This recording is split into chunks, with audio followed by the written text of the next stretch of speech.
Three, two, one. Hey everyone, Kiki here, and today I have Jeremy Berger from Berger Consulting, and we're going to be talking about how Jeremy went from getting only one new qualified lead per quarter to getting 15 per quarter after just 4 weeks. So, Jeremy, why don't I pass it over to you? And could you please briefly introduce yourself and your business? Sure. So my name is Jeremy Berger. I am the owner and founder of Berger Consulting. And what I do, can I use the phrase? I teach people how to cut software spending without buying less software. And that, in a nutshell, that beautiful 8-word phrase just kind of rolls off the tongue is what I do. Now, the longer story is my organization specializes in information technology asset management. And we've been in business for about 5 years. And our focus is really helping organizations get the most value and utility out of their hardware and software devices over the length of the useful lives of those devices. It's a rather niche area, but what I realized is I have a rather unique way of coming at this problem. And we've been very successful in helping our our customers get up to 30% of their budget, software budget, recovered, sometimes in as little as 9 months.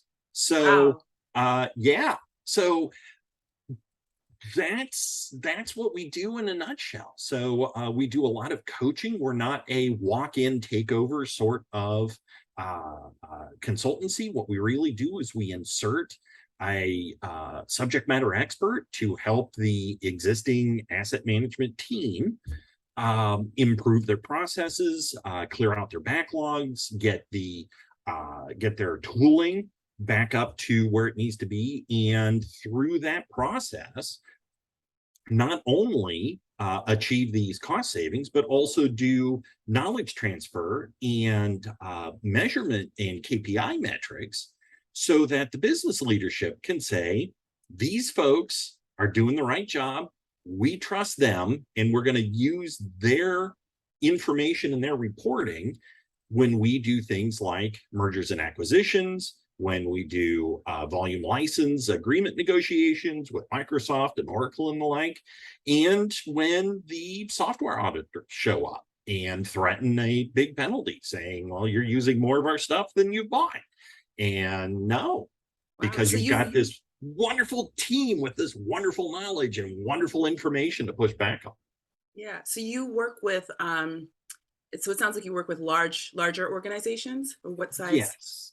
what size companies? Medium to large organizations, we started around 500 employees or greater, Okay. because that's where some of the larger price breaks occur with hardware support and software licensing. And also then are those gotchas and green M&Ms that you got to be wary of Right. inside those contracts. Yeah. Okay. And so you're not the only one who's in this space, but you mentioned Now, that your service is kind of unique in how it works. What would you say makes your service unique, like your approach? yeah, well, there's a couple of differentiators. First is that we are tool agnostic. So a lot of our competitors are people like ServiceNow or Flexera or some of the other players in the tool set, but they have an agenda. They want to sell you this tool that's supposed to solve all of your problems. And of course, it never does solve Mm, all of your problems because they're more concerned about getting that installation up and running and then moving to the next customer.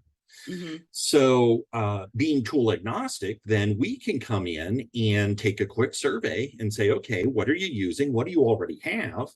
And let's make sure that we can't just use that and still achieve the goals of the Mm, software, the cost savings. before we decide to just go off and get, throw good money after bad, so to speak. Mm.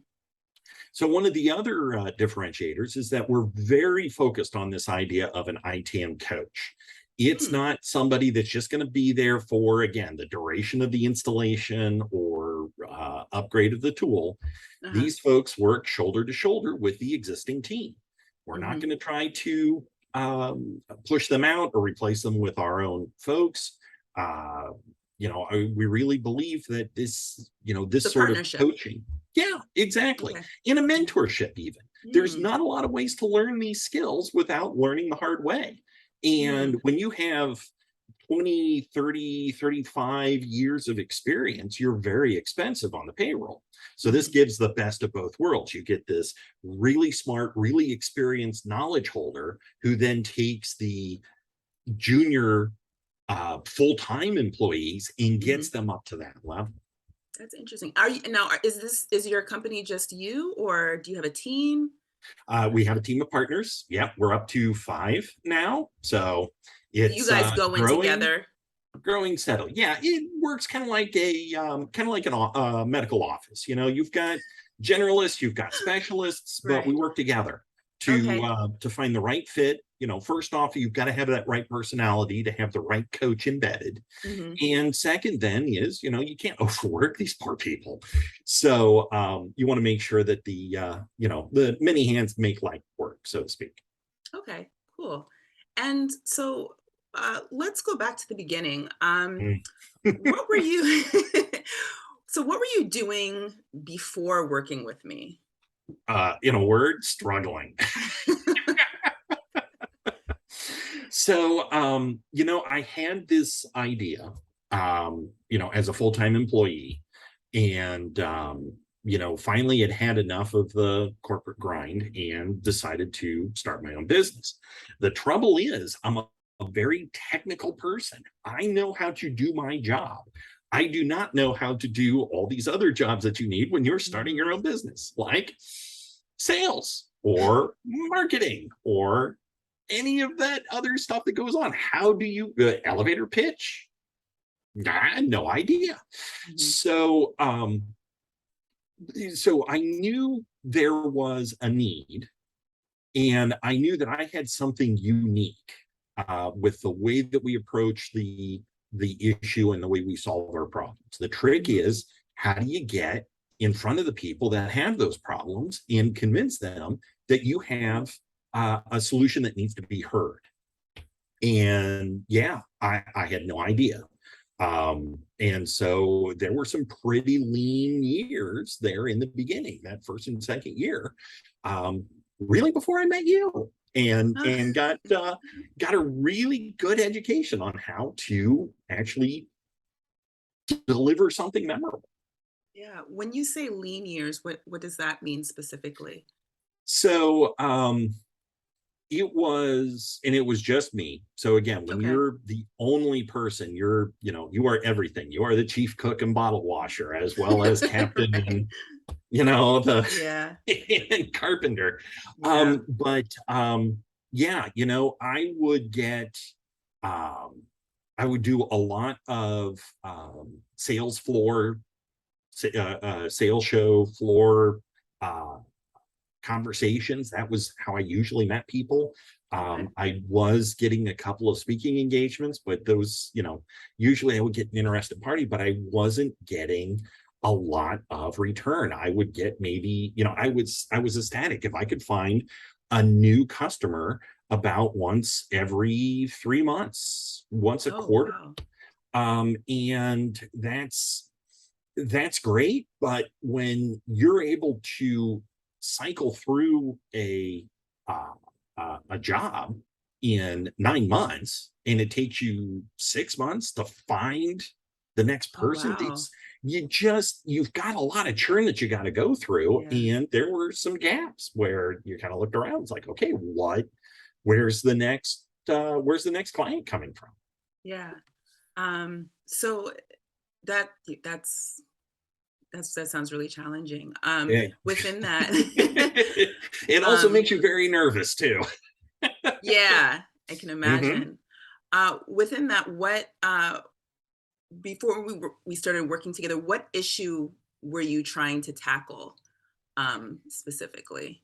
So what I guess, to ask another way, what kind of attracted, what was my need at the time?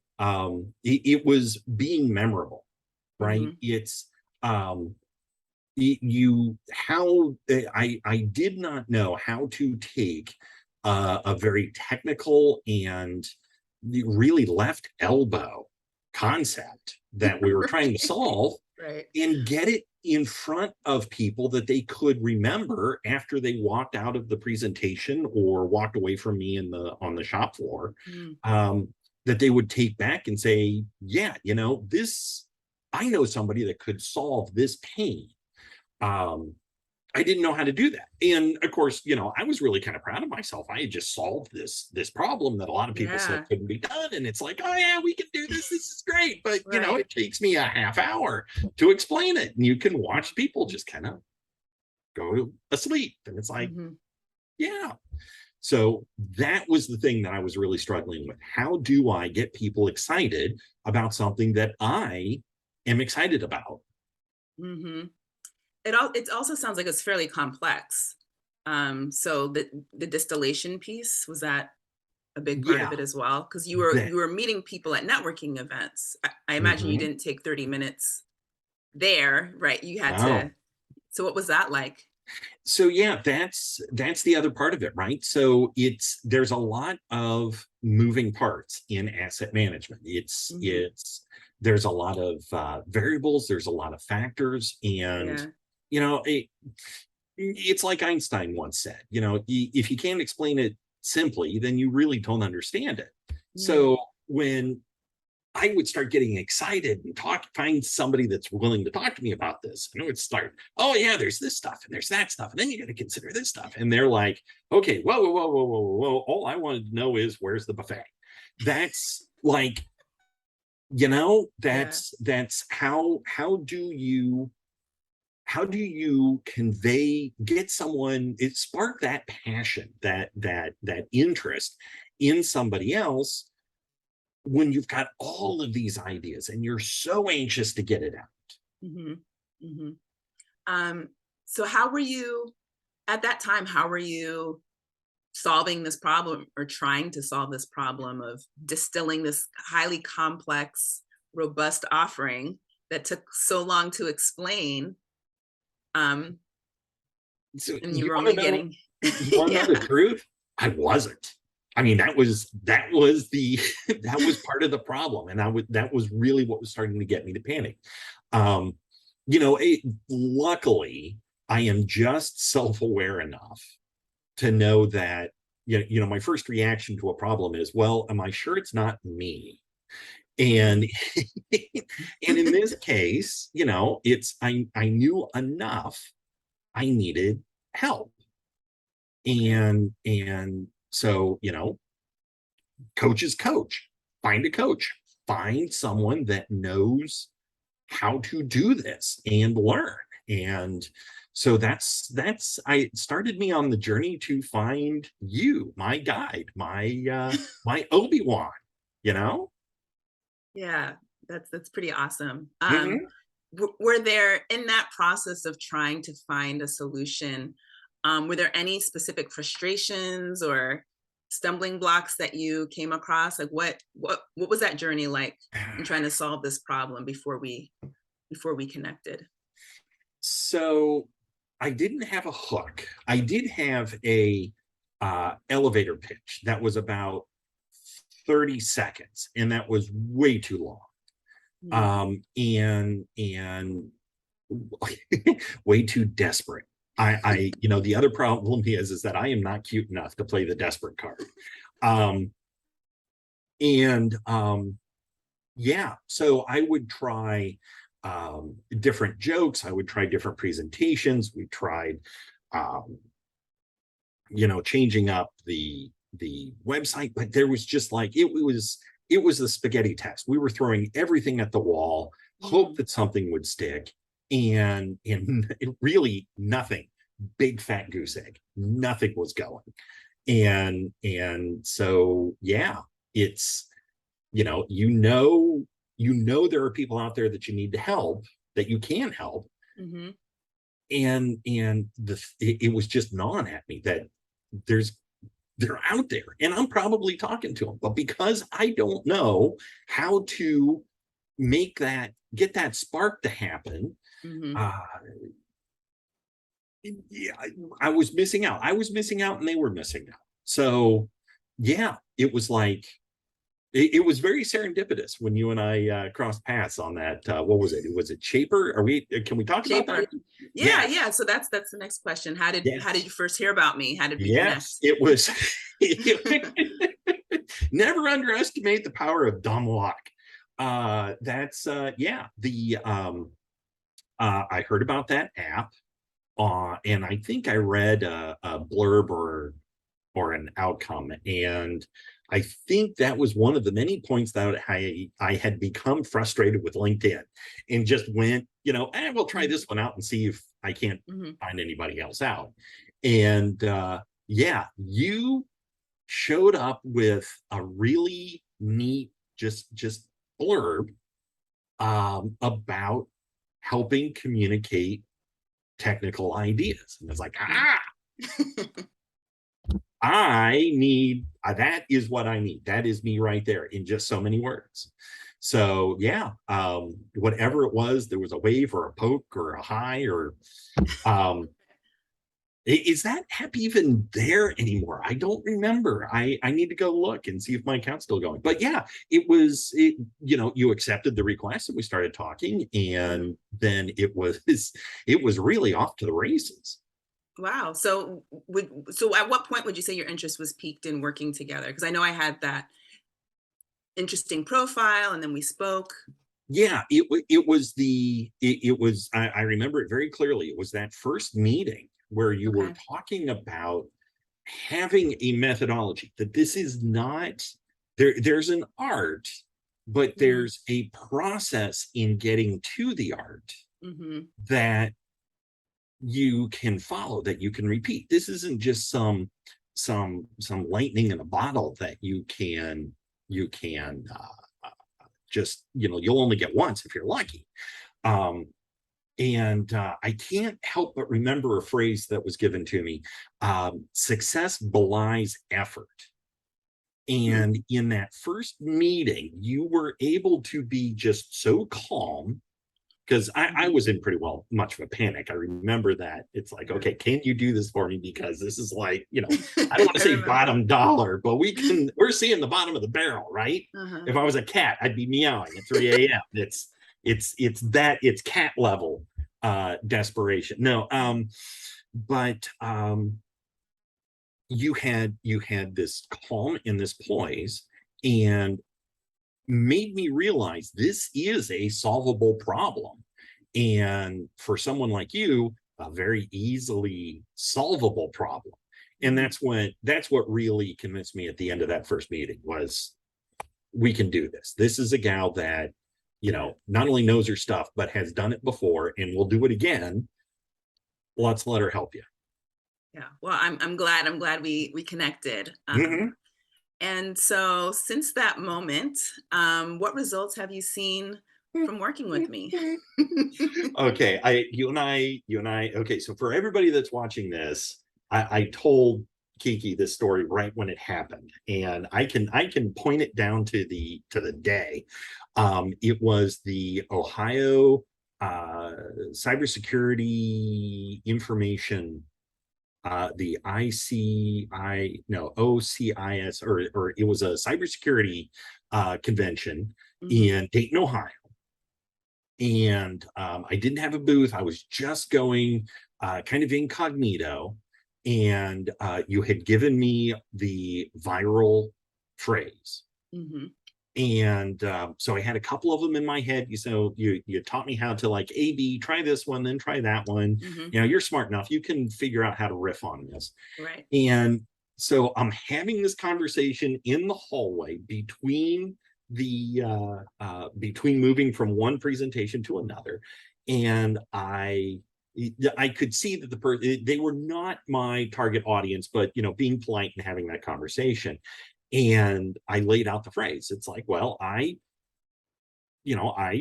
help you cut your software spend without buying less software. And this person was walking past me and my interlocutor, and she stops dead in her tracks, turns on her heel, and says, "I want to know more." And it's like, I'm not even talking to you. But it's like, you get called out all of a sudden. It's like, and my brain kind of short circuited because I hadn't had enough practice yet. It was like, yeah, and so, I gave her my card, and she's like, "This is great." I won't say the name of the company. We weren't able to connect and get a client out of that, but that's the power of that viral marketing concept. That just she was on a mission to get to her next destination, and it made her stop in her track, turn around, and say, "Hold on a second, I need to know more about this. I need to engage with this guy." And Wow. that was like that was The first spark. I don't want to sound like that I'm making a big like an overly big deal, or like, you're not paying me for this. But no, it's like there's a couple of things that are just kind of like ingrained in your head about where you were when that happened.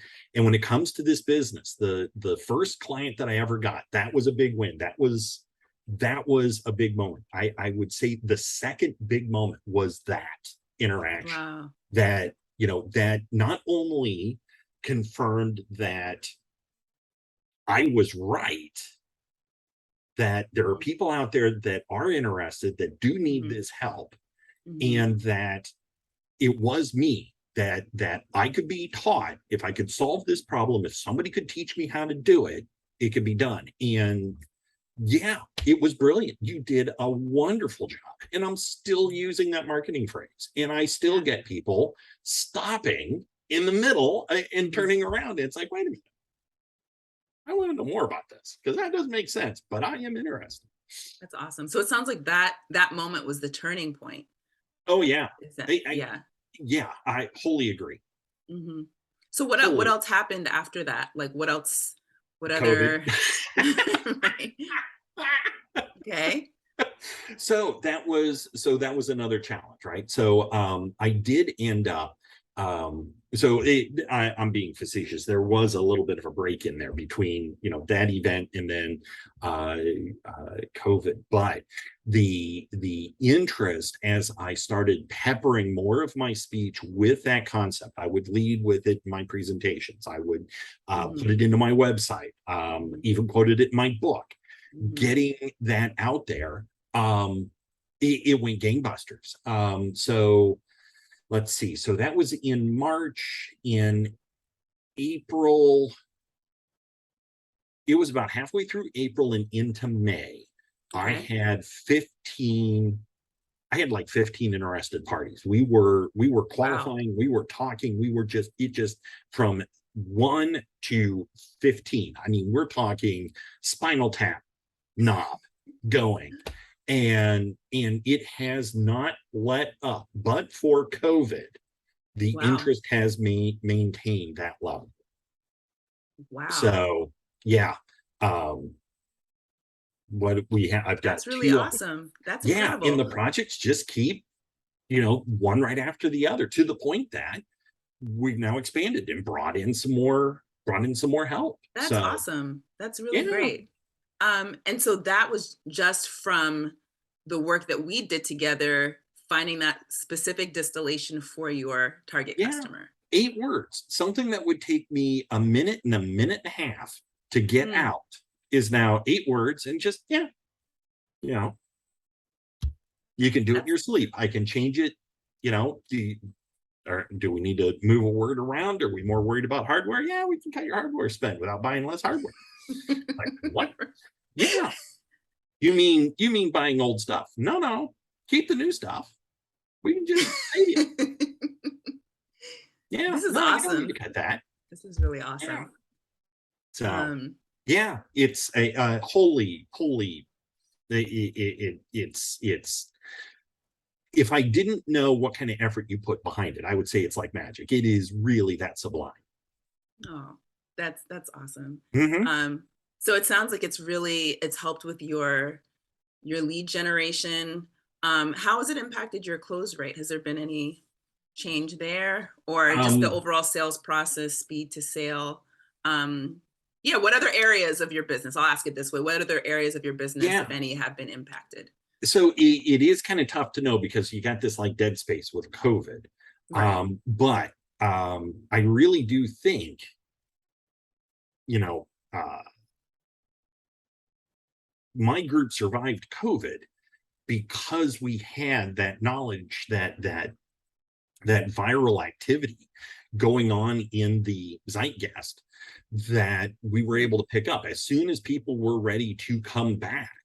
I think that helped. Again, there's a different kind of flash on the face when it's like, I've never heard that before, versus Exactly. I had heard that before. I forgot where I heard it, but wait a minute, I need to know more, Right. and that helped. I think the one of the other issues, if I can add, Sure. is it helped with the confidence level. So if you go in again feeling like you're going to get rejected, it will Mm, come across in how you present yourself to somebody yeah. that you've never met before. If you know they're going to shoot you down, you get that. Well, why should I bother? So we're going to go through the monotone and tell you about this, even though you might not pour me or. But if you're just going to be like, yeah, you can do it in between sips of your cocktail. It's like, yeah, I teach you how to cut your software spend without Hmm. saving, without cutting your, save your software budget without cutting your software spend. Oh yeah, and by the way, we can usually do it in about 9 months. Oh yeah, and it's like all of a sudden it's like it's conversational, and your whole attitude on how you present yourself shifts, and people Hmm. pick up on that. Hmm. So it's almost like in an interesting way, like a mindset thing that Mhm. comes with it, because you just know that you have a statement that when people hear it, it's going to like short circuit their brain and make them say, "Wait, what?" Yeah, that's Wow, that. Yes, I will agree with that statement. You can put wow, my name down on the on signing off on that one. I would agree with right, that. And wow, when you're a technical person, I admit I'm nerdy. You can't see the background here, but there's Legos and Star Wars and Star Trek stuff. nothing wrong with Um, that. no, nothing wrong with that. But when you were a child of the '80s, it was very much, superheroes were not, the cool thing to be bragging about. Now they're like on posters and everywhere. And people are like, oh Hmm. yeah, we dress up for Halloween. It's like, dude, you'd end up with a wedgie if you dressed up like that. Um, but that kind of hits your confidence level, right? When people are telling you that something that you're really passionate about isn't Mm, worth their attention, isn't worth their hmm. time. Yeah. And so you kind of do get in that little, that inward spiral mentality. Yeah. And yeah, that's tough to break out of. And your little turn of phrase, that little viral proposition, helped me get over that. And Very much so. it's almost as though it makes them see it as you do. Like you're Mm-hmm. excited about it, and it sounds as though Oh saying yeah. it in that way, they get it, Mm-hmm. Oh which is yes, the and thing. especially you also gave me those other. Oh, and I was doing the little drinky motion, right? But Mhm. we practiced those too. It wasn't just. I mean, you can say it's just this little phrase, but you also have these other little vectors Mhm. that Mhm. you taught me how to spice in Mhm. depending upon what they're actually interested in, right? So if Mhm. I'm talking to a CIO and it's like, yeah, so we can do it in 9 months. So whatever that pet project is that's dying on the vine, yeah, you can make that happen. You know, Right. yeah, I've done it before. Tell Right. me about what your problem is. Mhm. Mhm. And it becomes natural. It becomes part of that conversation. And how better to get a client, an interested party, a qualified lead, Mhm. than to have someone that believes you're the person to solve their problem. That's pretty powerful. Yeah. Mm-hmm. Huh. So it sounds like there's a bit of a confidence boost that comes from knowing you can describe your incredible offering in a way that will get the attention of your desired target customer. Oh yeah. Um, Sounds like lead flow from 1 to 15 per quarter. Mm-hmm. Nothing to sneeze at. No.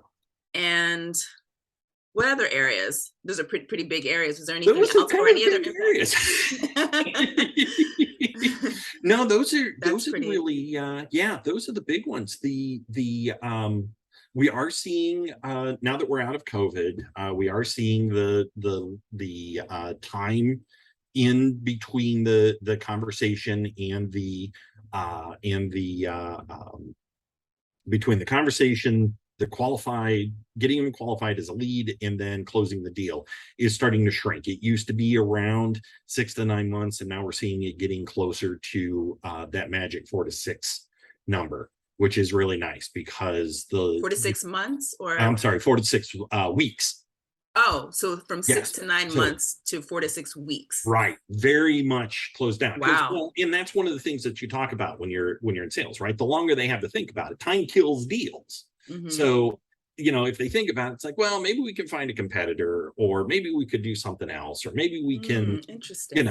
Okay. But if you're still at the time, and then all the other books that I have read, there's still that, how do you stay on top of mind? How do you keep working and calling them and talking about them? Well, with the viral proposition, I really don't have to do that because they're already thinking about it. It's like, how do I cut this? Oh yeah, that guy was the one that told me. Yeah, he said he could do this. All right, let's talk to him again.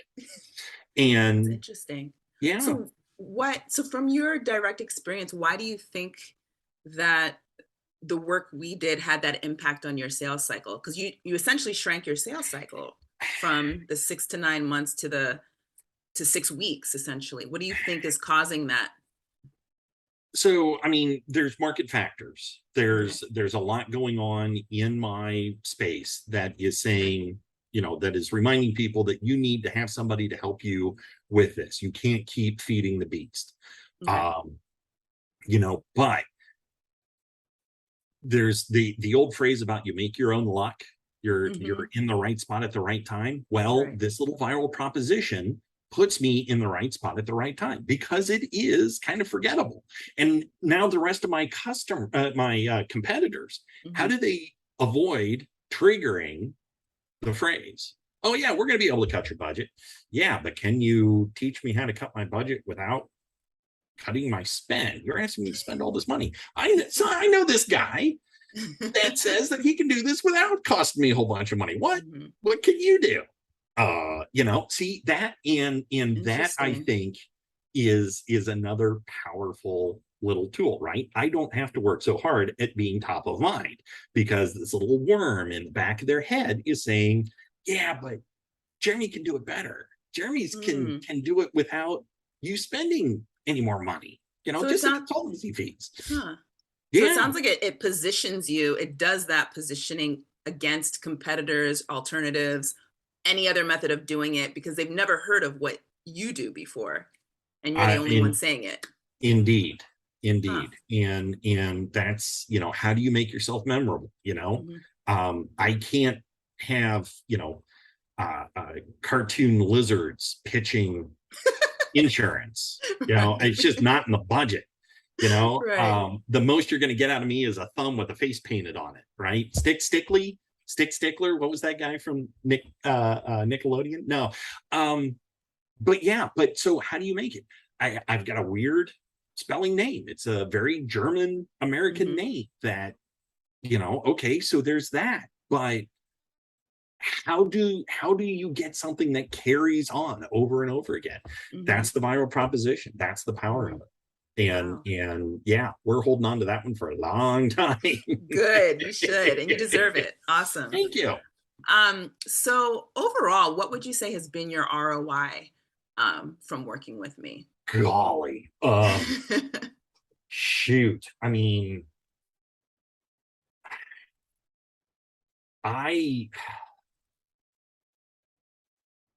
it's incalculable. It's I don't know. I even worry about. I mean, there's a golden egg feeling around this. How much? I mean, yeah, I almost don't want to jinx it. You people can't have her. I've got her. No, it's really. I mean, what is the cost of being memorable? How much money would you spend to make sure that your customers remember you after you hang up the phone, after they finish reading your email, after they turn and look at the next shiny object in the next booth? I don't. Yeah, I mean, the sheer fact that I'm still in business, like I said, after COVID, even and we're still going strong, and there's no sign of it letting up. Yeah, no, I don't even.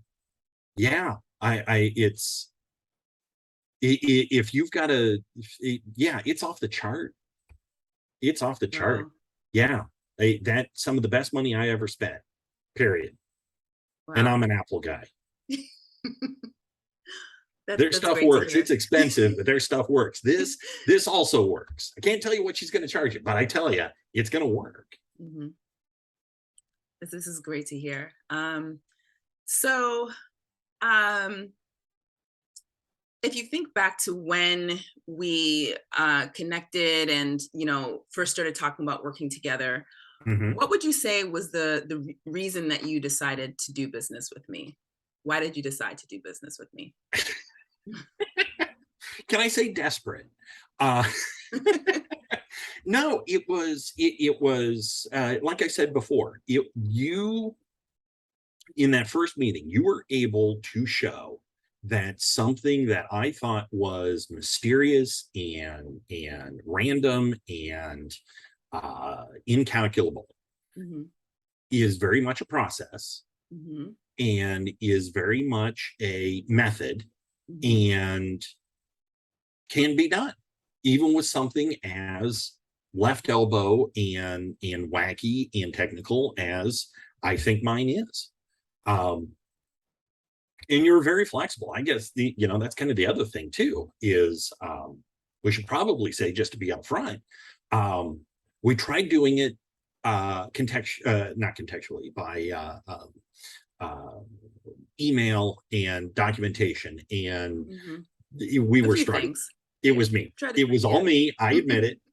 We were struggling, but you the consummate educator and knowledge holder, sense your students having trouble, pivot to a method, a communication language that they can learn from. That's important and an important differentiator. So once we started having regular sit-down conversations, I got to be more comfortable with you. You were able to get the information that you wanted to extract out of me, and it was off to the races. Awesome.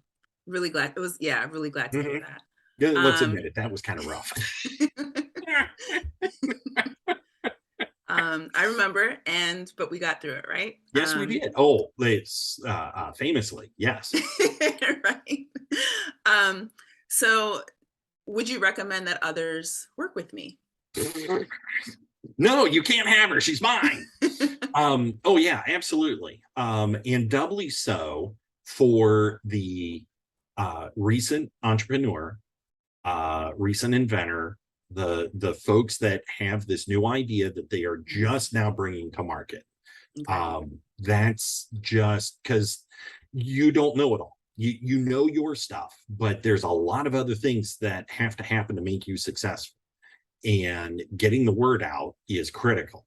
And yeah, I have not met anybody that can do it as well as 𝘊𝚻𝗂𝗿. Wow, that's awesome. Thank you. So given all that, if any of those people are listening right now, why should someone listening to this interview take action right now? Oh God, because you're not going to get her. She's mine. No. what's the how soon do you want to get where you're going? You know, how soon? It's the benefits are there. You know, the question is how soon? I've got kind of that. I wasn't expecting that question. You got me. What's the old saying about the best time to plant a tree is 20 years ago, and the second best time is to do it right now? Yeah. That's the same thing. You know, it's if you are not talking to 𝘀𝗂𝗍𝗿, you really should have been doing it a couple of months ago to get on her calendar and get this solved so that your sales process, your communication skills, your product, your 𝘀𝗫𝗄𝗿 is out there working for you so that you can do your business, help out, whatever your thing is to get that going. The second best time to talk to 𝘀𝗂𝗍𝗿 is right now. Get that process started, because the benefits are just off the chart. Awesome. And what is your number one piece of advice for founders, consultants, inventors like yourself?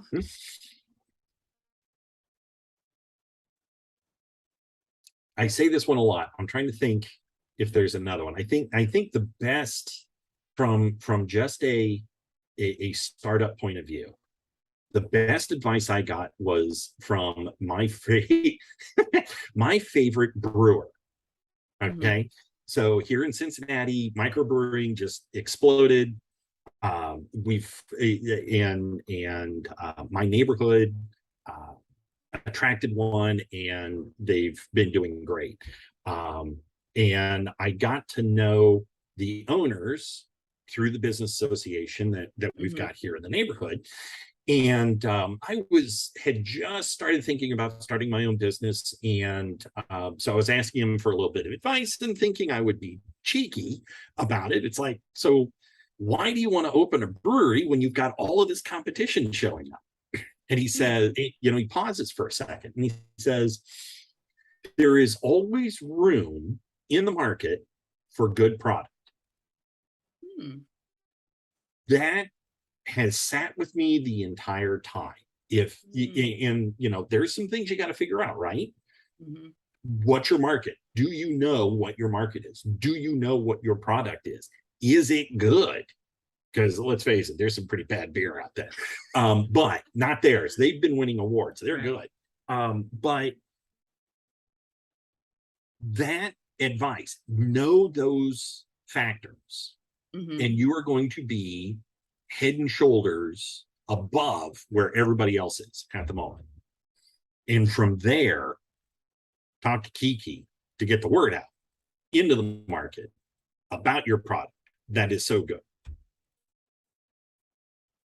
Awesome.